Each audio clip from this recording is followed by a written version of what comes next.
tema da nossa palestra é o tema As Injustiças da Justiça. Basicamente, resume a minha vida como defensor público em 10 casos dos quais eu me orgulho de ter participado e que marcaram a minha vida como defensor público. Esses 10 casos, eles estão no meu livro, que deve ser lançado até março do próximo ano, As Injustiças da Justiça. Nós acabamos de lançar uma obra junto com os queridos amigos promotores de justiça Igor Pinheiro e André Clark, sobre a nova lei dos crimes de abuso de autoridade. Uma obra muito equilibrada, justamente porque tem um olhar da Defensoria Pública, tem um olhar da Defesa, e tem um olhar do Ministério Público na nova lei dos crimes de abuso de autoridade. Mas eu considero que, de todas as obras que eu já lancei na minha vida, As Injustiças da Justiça é a minha obra mais importante, porque ela narra a minha verdadeira paixão pela defesa. Se você ama a defesa, então nós estamos no mesmo time. Eu sou extremamente apaixonado pelo exercício da defesa e, na verdade, eu entrei no direito por acaso. Eu, com 17 anos, queria fazer cinema, queria ser roteirista, produtor, diretor de filmes, queria ir para Hollywood, fui fazer cinema na UNB, tive uma depressão fortíssima. Quando eu voltei para Fortaleza, de Brasília, com uma depressão fortíssima, não tinha o que fazer, passei no curso de Direito da Universidade Federal do Ceará e me apaixonei pelo direito penal. Mas, para vocês terem uma ideia do que foi a defesa na minha vida e do que tem sido a defesa na minha vida, no segundo semestre da Faculdade de Direito, Dr. Roque, eu sei que o senhor é um símbolo aqui, o senhor é muito conhecido no Brasil todo, uma honra imensa tê-lo aqui conosco. E eu lembro que, no segundo semestre, depois de uma aula de Direito Constitucional 1, eu e outro colega almoçando no centro da cidade, aquele PF, prato feito, né? Lá no centro da cidade, nós assistimos a um vídeo de um delegado de polícia que pedia apelo de alguém para fazer um pedido de liberdade para uma pessoa, isso era em 1995, fazer um pedido de liberdade para uma pessoa que estava presa por causa da subtração de uma bolsa de uma senhora, e olha, eu queria que o pessoal dos direitos humanos viesse aqui, eu não sei mais o que é que eu faço, o delegado falando na televisão. Aí nós tínhamos acabado de assistir uma aula de Direito Constitucional em que o professor tinha falado de habeas corpus, que é a ação penal popular constitucional, qualquer pessoa poderia fazer um habeas corpus, e o delegado pedindo a alguém para fazer um pedido de liberdade para aquele rapaz preso. Eu cheguei para o meu colega Matias e disse: Matias, vamos fazer um habeas corpus para esse rapaz.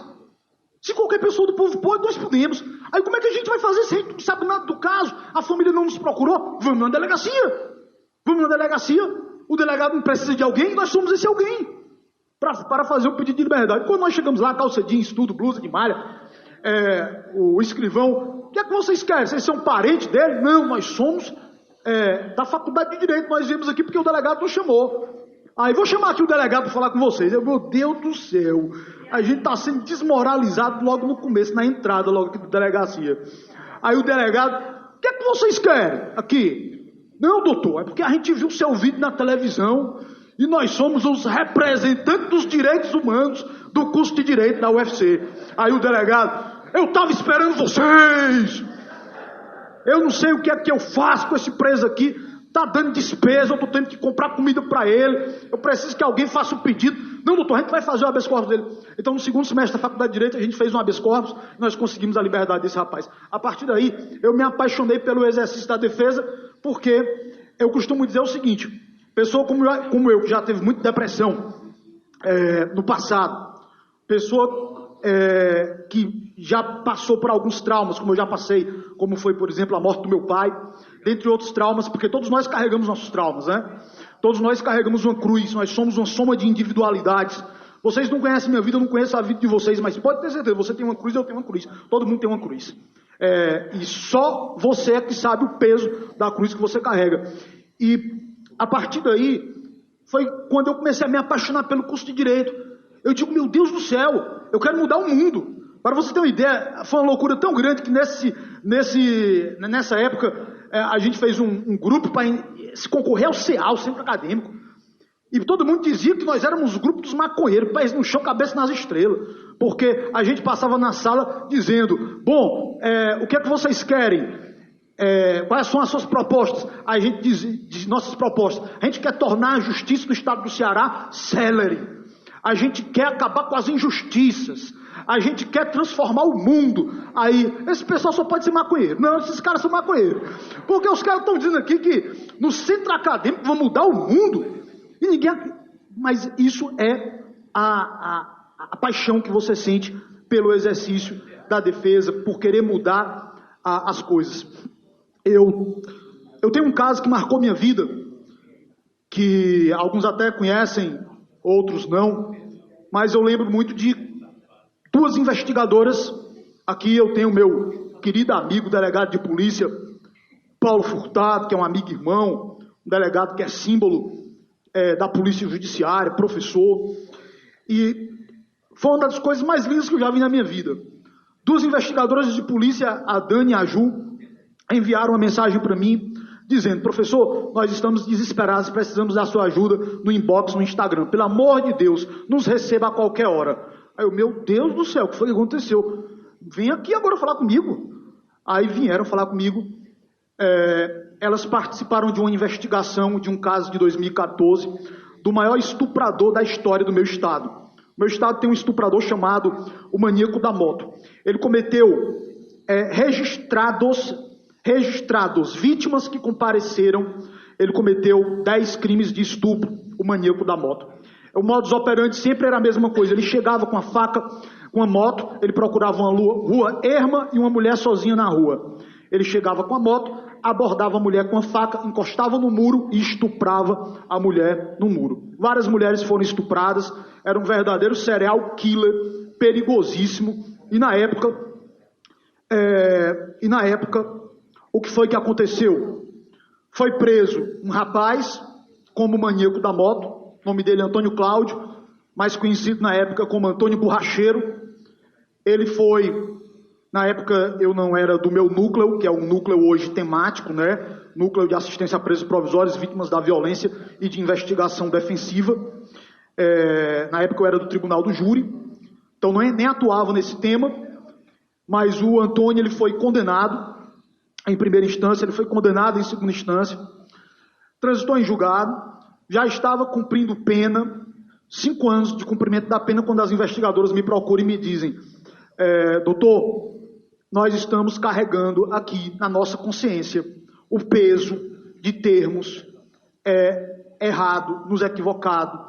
Essa pessoa que está presa como maníaco da moto não é o verdadeiro maníaco da moto. Aí eu, pelo amor de Deus, Dani, tá de brincadeira comigo. Não é, doutor. E o problema é que transitou em julgado, não tem mais o que fazer. A gente está desesperado, porque a gente precisa de ajuda. A gente já sabe quem é o verdadeiro maníaco da moto. Ele foi preso indevidamente. E ele foi preso indevidamente por quê? Ele foi preso indevidamente porque a justiça penal ela está repleta de falsas percepções da realidade. Quando elas me trouxeram o caso, eu fiquei assim, chocado. Quando elas me disseram que já tinham descoberto o verdadeiro maníaco da moto e que ele, o Antônio, era completamente inocente. Elas choravam, as investigadoras choravam. A gente está carregando essa culpa, a gente destruiu a vida de uma pessoa, não foi ele. E eu fui ver, meu Deus do céu, se não foi ele, como é que cometeu um erro tão grave da pessoa ser condenada como o maior estuprador da história do meu estado? Um serial killer, como é que se comete tanto erro? Aí eu peguei, eu lembro que eu virei madrugada estudando o caso, tudo. O que foi que aconteceu? De todas as vítimas do maníaco da moto, de todas as vítimas, tudo começou com uma que era uma criança de 11 anos de idade, coitada, não tem culpa, pelo amor de Deus, traumatizada, completamente traumatizada, e ela simplesmente ouviu, quando estava com a mãe dela, depois que tinha sido estuprada, ela estava com a mãe dela no salão de beleza, e ouviu a voz de um homem, que também estava lá. E ela disse para a mãe dela, essa é a voz do homem que me estuprou. A mãe dela foi saber com a dona do salão quem era o homem que estava cortando o cabelo, foi lá no Facebook dele, pegou a foto dele, jogou nas redes sociais, disparou nas redes sociais como sendo o homem que tinha estuprado a filha dela. Por causa disso, todas as vítimas foram para a delegacia do maníaco da moto. No caso de muita repercussão no meu estado, repercussão nacional, tem vários vídeos na internet, e todas as vítimas foram para a delegacia. Eu fui vítima do maníaco da moto, e foram mesmo, porque o maníaco existia, e as vítimas também existiam. E todas foram vítimas mesmo, tinham sido vítimas. Só que, olha o que aconteceu. Das 10 pessoas estupradas, 9 não reconheceram o Antônio como sendo o estuprador. 9. Mais uma reconheceu. Era a criança de 11 anos de idade que tinha ouvido a voz. Disse que tinha sido ele. Denúncia, processo. O Antônio foi condenado exclusivamente com base na palavra da garota, da pobre garota, por sinal, de 11 anos de idade. Quando o caso chegou para mim, a Dani e a Ju descobriram quem é o verdadeiro maníaco da moto. Por quê? Porque o verdadeiro maníaco da moto continuou estuprando, praticando os crimes, mesmo depois que o Antônio já estava preso. O modus operandi dele não mudava, era sempre do mesmo jeito, da mesma forma, faca, moto, local ermo, rua, tudo. E tinham 3 vídeos do maníaco da moto. 3 vídeos do maníaco da moto. O problema é que o maníaco da moto só tinha tirado o capacete para uma vítima. Ele só usava capacete. Ele deixava o visor levantado ou essa parte aqui levantada. Mas ele nunca tirava o capacete. A própria criança de 11 anos de idade disse que em momento algum ele tirou o capacete. E simplesmente tinham 3 vídeos, filmagens do maníaco da moto. O maníaco da moto descendo, inclusive pegando a vítima e levando para a parede. Estuprando na parede. Tinham as filmagens. E mesmo com as filmagens, o Antônio foi condenado como sendo o maníaco da moto. Resultado, como foi que descobriram? Porque a única vítima para o qual o maníaco da moto tirou o capacete, que não reconheceu o Antônio, essa única vítima, que é a mais importante, reconheceu o verdadeiro, descobriram o verdadeiro depois dos novos estupros.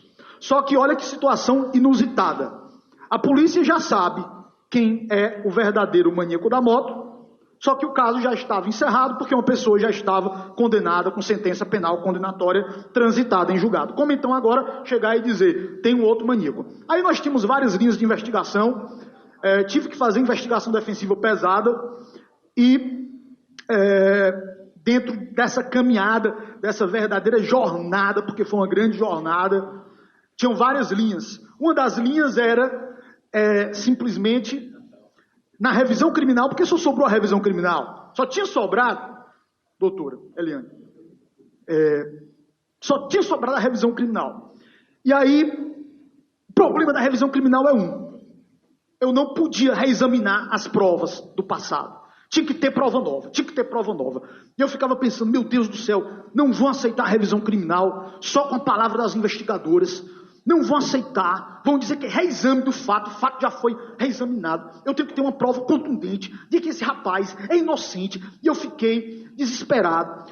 Entra em contato comigo o Innocence Project, porque eles tinham entrado em contato. O Innocence Project tem até site no Instagram, só que é em inglês, né?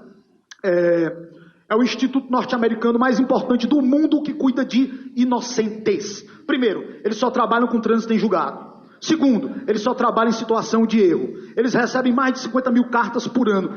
Aqui no Brasil teve um caso, em São Paulo teve um caso, no Rio Grande do Sul, estado do Ceará foi o 3º caso do Innocence Project. Eles me ligaram, doutor, a gente pode acompanhar o caso com o senhor? Pode. A gente quer atuar no caso, o Innocence Project, que é um instituto norte-americano, do qual a professora Flávia, lá em São Paulo, é a representante aqui do Innocence Project.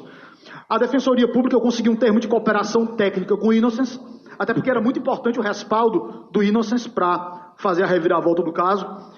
E eu, em várias reuniões com o Innocence, o que é que nós vamos fazer? Vamos procurar de novo a menina, para a menina fazer um novo reconhecimento, já que agora já se sabe qual era o estuprador. Uma das ideias era, vamos colocar o verdadeiro estuprador, vamos colocar o Antônio, vamos tentar fazer um novo reconhecimento, mas aí não, é precário, é perigoso, porque ela já introjetou a imagem do Cláudio na memória dela. Acabou, ela introjetou aquela imagem que circulou na internet, na cabeça dela, apesar do maníaco da moto estar de capacete. E o que foi que eu fiz? Analisando os vídeos, eu digo, meu Deus do céu, eu tenho um vídeo do estuprador e a minha equipe trabalhando comigo. Pô, mas não dá para saber quem é porque está de capacete. Aí eu tenho um amigo meu, perito, que é um grande professor lá de São Paulo, por isso que hoje eu valorizo demais a perícia. Perícia hoje para mim é uma coisa muito importante. Todo mundo tem que olhar cada vez mais de forma técnica para as provas e menos de forma subjetiva e mais técnica para as provas. Eu tinha o doutor Fernando, perito famoso, tudo. A perícia mais barata dele, R$200 mil. E eu, perito particular, um perito de renome nacional. Amigo meu fez palestra comigo em alguns congressos. Eu pego, ele é da Universidade de Roma, ele é lá da Universidade de Roma também. Eu tinha feito um curso com ele na mesma época. E eu fiz uma última palestra com ele de um caso que teve lá em Fortaleza, do qual eu participei. Também foi muito emblemático, fiquei amigo dele. E eu passei aquele WhatsApp. Doutor Fernando, tenho até vergonha de lhe pedir, mas é desespero mesmo. Eu queria lhe pedir uma ajuda pro bono. Eu estou precisando de uma perícia pro bono. Eu tenho um caso aqui do rapaz preso, eu tenho um caso aqui de um rapaz preso inocentemente, as investigadoras sabem que não foi ele, já se sabe quem é o verdadeiro maníaco, mas eu preciso de uma perícia que diga que a pessoa do vídeo não é a pessoa que está no presídio. Aí eu passei as imagens para ele, e ele é um especialista em imagens. Ele utiliza softwares e programas do mundo todo. Quando eu enviei para ele, ele chegou e disse, no mesmo dia, impossível a pessoa que está presa ser a pessoa do vídeo.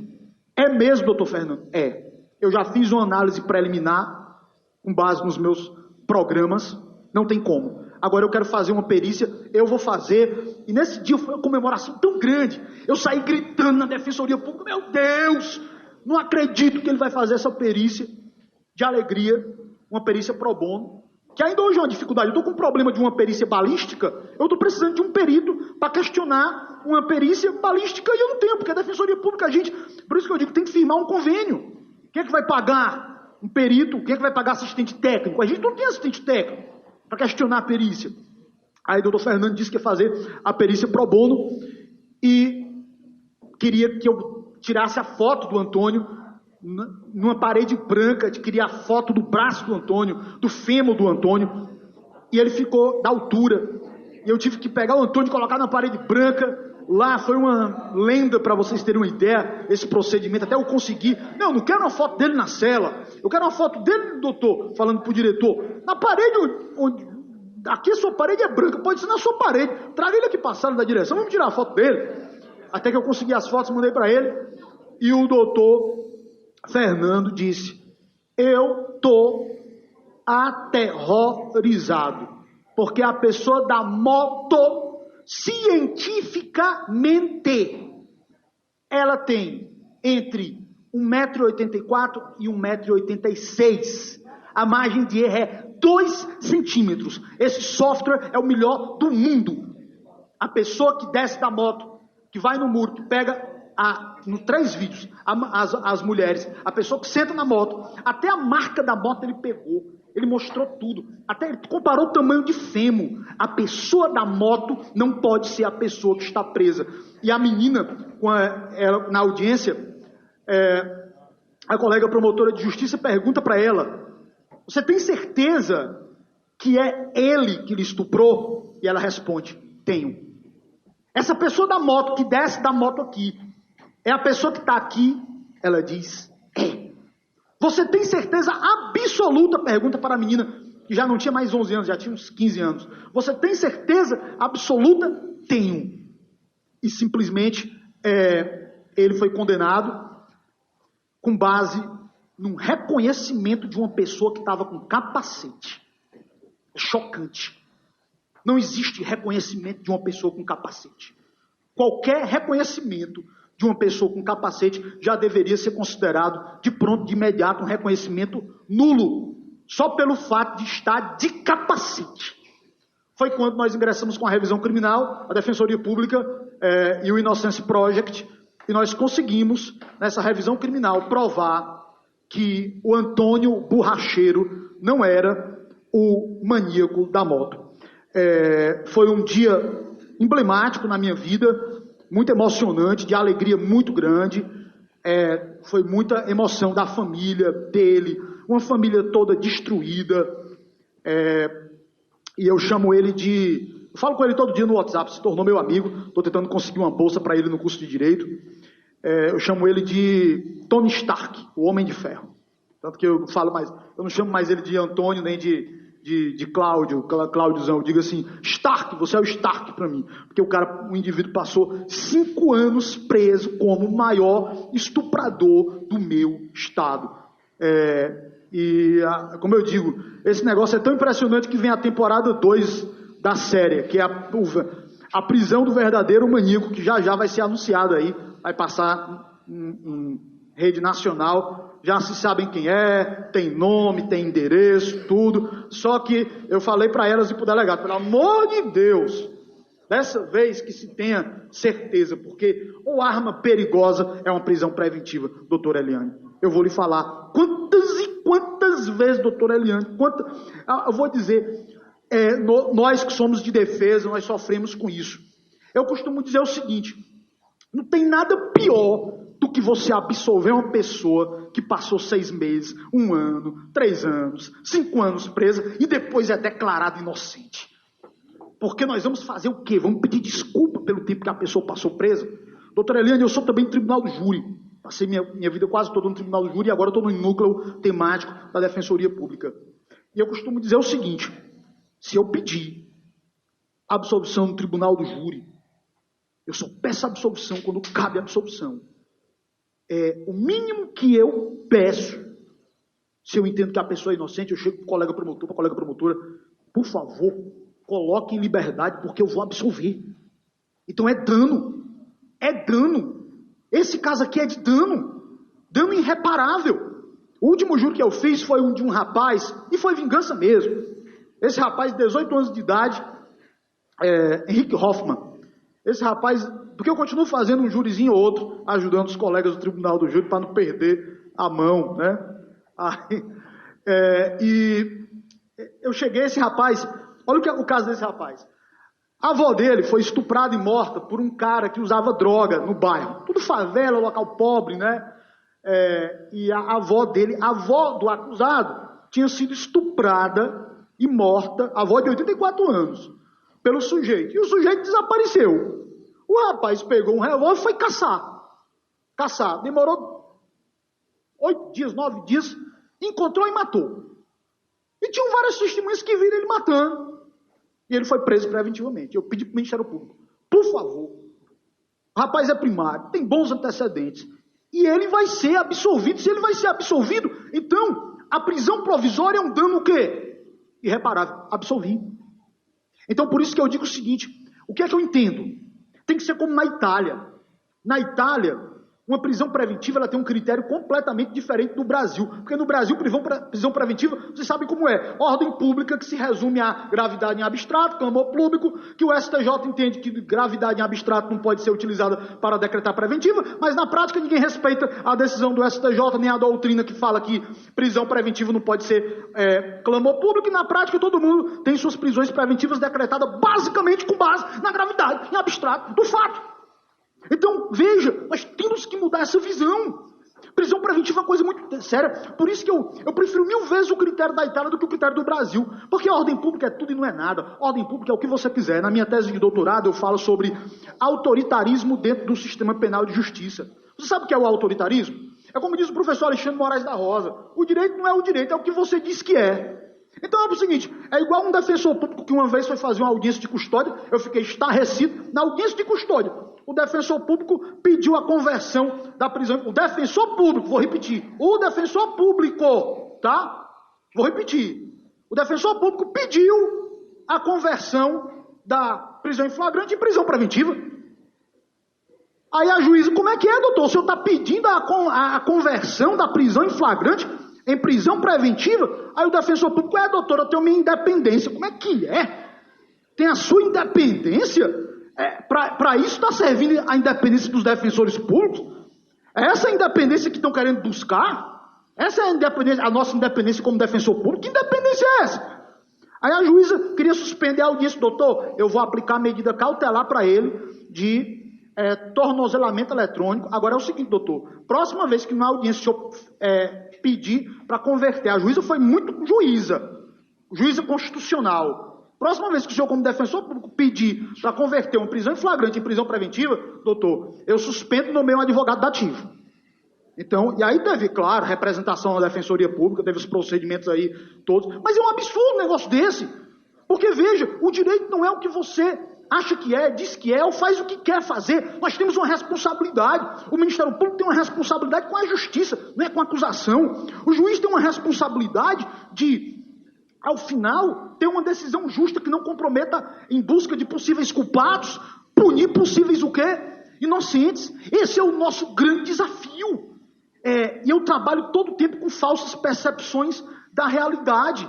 Eu peguei um caso de um motorista de Uber, que eu estava na Defensoria Pública, quando eu chego no meu núcleo, que é um núcleo de presos provisórios, a família toda chorando, desesperada, e eu, meu Deus do céu, o mundo hoje vai desabar. Tem umas 20 pessoas aqui da família, o homem pelo menos amado ele é. Então, chorando, desesperado, não, porque o meu filho, porque o meu marido é motorista de Uber. Olha só a situação. Ele foi preso em flagrante, porque teria acabado de praticar um assalto com a facção criminosa, que é a mais perigosa do meu estado, que é a Guardiões do Estado, GDE, e teria encontrado os policiais do raio, que é a nossa tropa de elite lá do nosso estado, e teriam metido bala, ele teria tentado matar, junto com os outros da GDE, os policiais do raio. Então, quando eu vi o auto de prisão em flagrante, eu digo, meu amigo, qualquer juiz do mundo na custódia vai decretar prisão preventiva. Porque atirar em policiais, tentativa ou auto de prisão em flagrante era roubo, organização criminosa e tentativa de homicídio contra os policiais, porque foi rajada de bala na polícia. E foi mesmo, diga-se de passagem, certo? Só que a família chegou e disse, não, ele estava dominado pelos assaltantes, mas ele não faz parte de facção criminosa. Então, vamos parar de choro e vamos correr. Aqui a gente vai ter que fazer uma investigação defensiva recorde. A audiência de custódia vai acontecer em 5 dias. Foi até bom que tivesse esse tempinho, porque se fosse na mesma hora, não ia dar para colher o que a gente colheu. Vamos lá, motorista de Uber, conseguimos as provas de que ele tinha 6 mil pontos, já é uma pontuação altíssima, era motorista de Uber já há bastante tempo. E simplesmente, graças a Deus, isso salvou a pátria dele também. O rapaz era cantor da noite, compositor, tinha Instagram, redes sociais, o homem passa o dia todo cantando, dirigindo Uber. Cantando, fazendo música. Aí eu peguei, mandei juntar tudo. É o seguinte, ele é da noite, não é? Então tem muito fã, não tem? Eu quero 200 declarações de idoneidade. E não é só assinar, não quero abaixar assinado, não. Tem que colocar nome, tem que colocar identidade, tem que colocar todos os dados da pessoa. 200 declarações de idoneidade. Juntamos tudo. Liguei para o defensor que ia fazer a audiência de custódia. Delano, junta tudo, mostra para a juíza, porque esse homem tem que sair na custódia, porque ele é inocente. E a juíza pegou e concedeu, viu que era realmente um grande engano, que o rapaz era motorista de Uber, e ele foi colocado em liberdade na audiência de custódia, e se evitou uma prisão preventiva. Então eu costumo dizer o seguinte, o papel da defesa, não existe contraditório. Nós que somos defesa. É o que eu sempre tenho dito. Eu não tolero quando chega alguém para mim na defensoria e diz, doutor, o senhor pode fazer um pedido? Eu não faço pedido, senhor. Eu faço defesa. Eu amo o que eu faço. Eu não faço pedido. Pedido, sabe quanto tempo eu demoro para fazer um pedido? 5 minutos. Eu tenho uns 200 modelos. Do que a senhora imaginar, eu tenho modelo. É modelão que eu tenho ali. Eu troco os nomes, dou entrada. Isso aí é pedido. Eu faço defesa. Eu amo o que eu faço. Meu lema sempre vai ser que os culpados sejam condenados de forma justa e que os inocentes sejam absolvidos, porque não tem nada pior do que uma injustiça, e só sabe quem é uma injustiça quem sofre uma injustiça. Porque é igual um câncer. Fulano está com câncer, você tem uma ideia do que é, agora tenha você o câncer. Aí você vai ver o que é um câncer. Enfrentar a quimioterapia, as dores, o sofrimento. Ou então alguém muito próximo que você ama tanto, ama até a mais do que a si mesmo, como é o caso de um filho, que aí a dor é maior ainda do que se fosse com você. Mas então você só entende a dor do outro se você se colocar no lugar do outro. Então nós temos o grande papel da defesa, e é por isso que eu digo, tem que acabar. Eu amei, doutora, a sua parte final, quando a senhora reuniu aqui nossa querida ex-defensora pública geral, juíza, reuniu aqui, chamou sua filha representando a OAB, porque o que eu costumo dizer para os meus alunos é: nós não somos inimigos. Vamos acabar com essa história de adversidade. Adversidade tem duas palavras que para mim devem nos guiar, devem nos unir. Todos nós, juízes, promotores, delegados, advogados, defensores públicos, é diálogo e cooperação. É o que eu costumo dizer. Eu não acredito que um promotor de justiça queira condenar um inocente. Claro que não. Eu não acredito que um juiz seja sádico. Eu quero condenar todo o tempo. Eu quero que todo mundo seja condenado, mesmo que seja inocente. Não, não. Não existe isso. Todos nós queremos o mesmo objetivo. Agora, o que é que eu costumo dizer? Muitas vezes eu escuto a defesa. Ah, aquele promotor, aquela promotora é arrogante. Eu não vou falar com eles, não. Tem que falar. Você tem que tocar o coração da pessoa, tem que tocar o coração dela. É o que eu costumo dizer. Quando eu encontro uma pessoa que ela é muito fechada, eu digo: doutor, por caridade, o senhor pode me escutar? O senhor pode me dar a chance de lhe convencer? O senhor pode ter seu entendimento, mas será que eu posso tentar lhe convencer? Em nome da justiça? Abra seu coração. É como diz o Saramago. Algumas pessoas, nós não podemos... Nós temos que parar com isso, meus amigos, de demonizar. Ah, demonização da advocacia, demonização do MP. Eu não tolero quem demoniza o MP.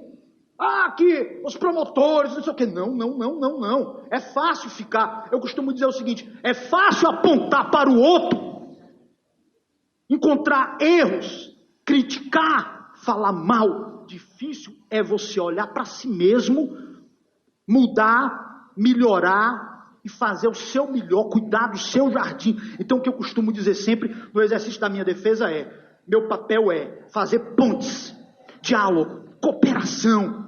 Então se tem um juiz fechado, eu quero chegar, eu quero fazer uma ponte com ele, eu quero fazer uma ponte com o promotor, porque eu tenho certeza que o objetivo é o quê? O mesmo: diálogo, cooperação no processo penal, para que no final nós consigamos o mesmo. Tenho certeza que o Dr. Roque se orgulha dos inocentes que absolveu, e também se orgulha das defesas dos culpados que receberam uma pena de forma justa, e esse é o nosso objetivo de todos. Meus amigos, o mais importante, eu costumo dizer, o mais importante é nós lembrarmos que pode ser através da justiça consensual, desde que se tenha controle.